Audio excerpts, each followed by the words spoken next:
The bullying against a 12-year-old girl was so bad, she killed herself. And police say it was all over a boy.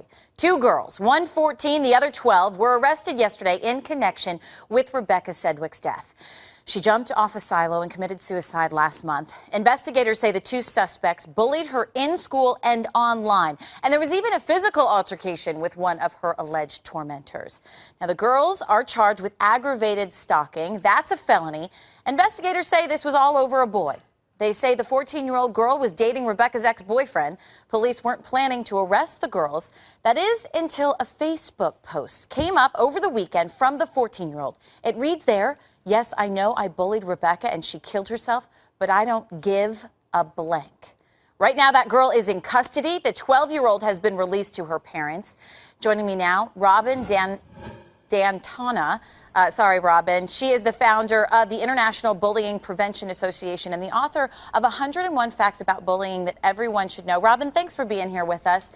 You know, you agree criminal charges should have been filed here, but the big question, since this is happening over and over again, is that enough?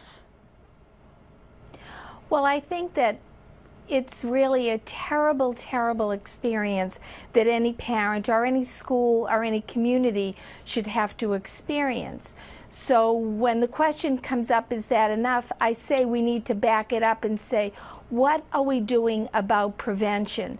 When bullying or cyberbullying reaches the point that it reaches a critical mass and someone is deeply hurt or, as in this case, dies, then we have to say, where has the system failed and what can we do better to prevent it from happening again? And you know, Robin, it's interesting. So often in our meetings here at Evening Express, we have the conversation, you know, if people just could get a license to be a parent rather than just having kids, then so many things would be prevented. And this is what's interesting. Police say the suspects' parents wouldn't actually bring them to the police station. Officers had to go to their homes and arrest their girls. What are your thoughts on that? Is there a certain responsibility that parents have here that they're not stepping up to the plate on?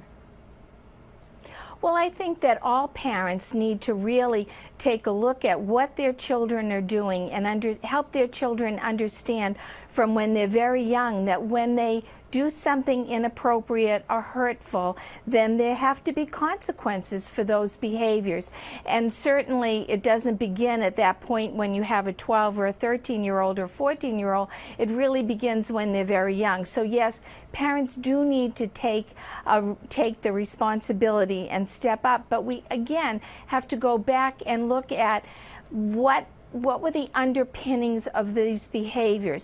What caused it to reach such a point where